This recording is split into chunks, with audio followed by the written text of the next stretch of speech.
Sir जैसे कि आप बता रहे रिश्तेदार हो गए या फिर लोग हो गए, इनको इग्नोर करो, राइट।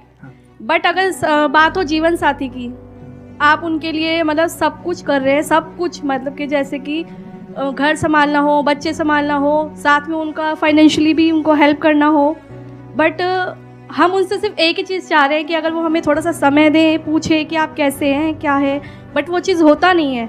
तो उसको कैसे रियलाइज़ कराएं या फिर उस इंसान को हम अपना फीलिंग कैसे बताएं? किसी भी इंसान को आप रियलाइज करवाना चाहते हैं तो यही है रियलाइज नहीं करवाने का तरीका। मत करवाइए, अपने हिस्से का काम करवाइए। डेरेन हार्डी से एक पति पत्नी तलाक की नौबत पे पहुंच गए। उन्होंने कहा कि देखो साहब, हमारी काउंसलिंग करा लो, आखिरी मौका है, हम फिर छूटने वाले हैं, अलग अलग होने वाले हैं। उन्होंने अलग अलग काउंसलिंग की और पूछा उनसे कि आपके जीवन में इस रिश्ते को निभाने के लिए आपका योगदान कितना % है।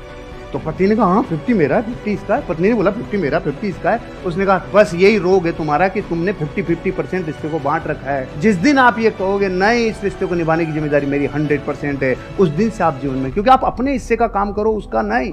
अब ये तो है जो फैक्ट है। अब बात करते हैं जो रास्ते में आने वाली घटनाएं जो अनिवार्य है। आप और हम जब ये यात्रा करते हैं ना, पति पत्नी वाली यात्रा, आपके साथी वाली यात्रा, तो जीवन बदलता ही बदलता है। चंद्रमुखी काल आएगा ही आएगा, सूरजमुखी काल आएगा ही आएगा, और एक टाइम पे ज्वालामुखी युग आएगा ही आएगा। ये रिश्ते में उपहार आता ही आता है। यहाँ पे देखो ना, आप शुरुआत में गाने कैसे होते हैं, चोरी चोरी दिल तेरा चुराएंगे